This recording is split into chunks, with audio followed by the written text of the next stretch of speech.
أعوذ بالله من الشيطان الرجيم. بسم الله الرحمن الرحيم.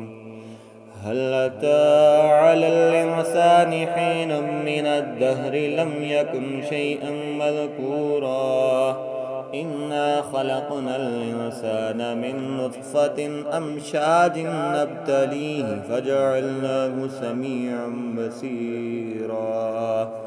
إنا هديناه السبيل إما شاكرا وإما كفورا إنا أعتدنا للكافرين سلاسل وأغلالا وسعيرا إن الأبرار يشربون من كأس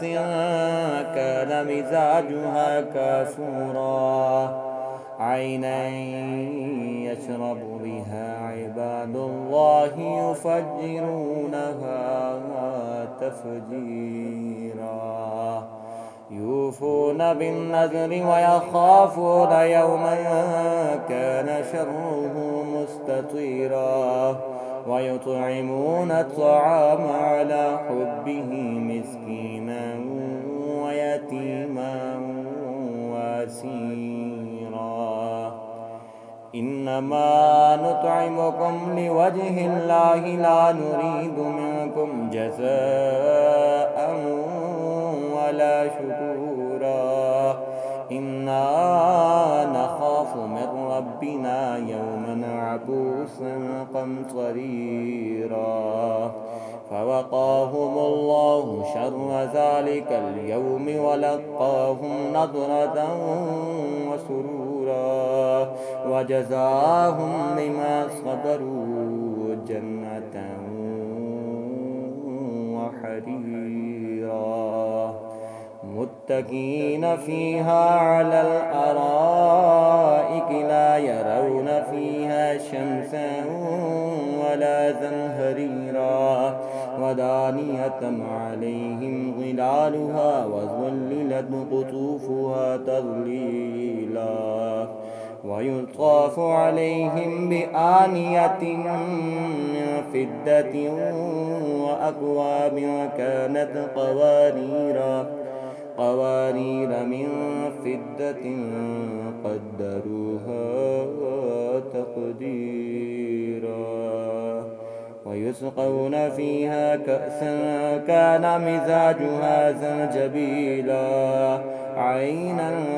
فيها تسمى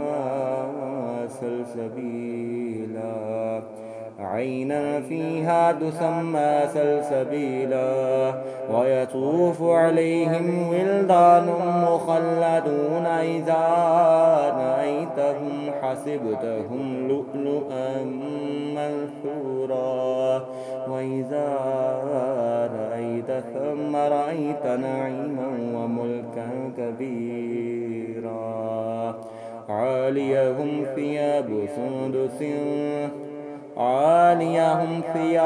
سندس خضر واستبرق وحلوا أساور من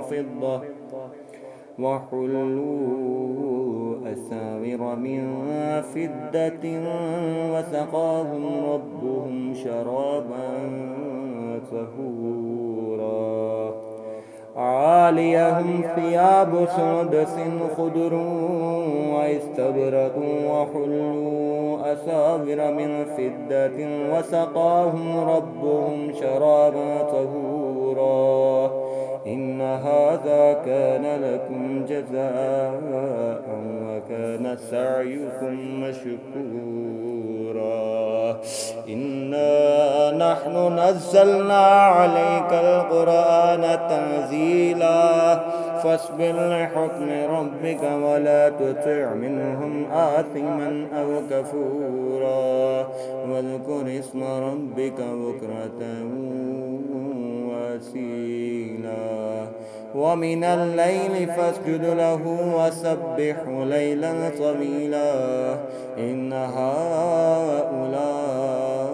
يحبون العاجلة ويذرون وراءهم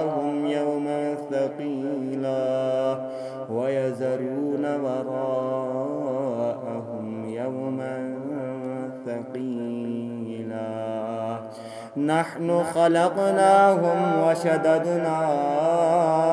أسرهم وإذا شئنا بدلنا أمثالهم تبديلا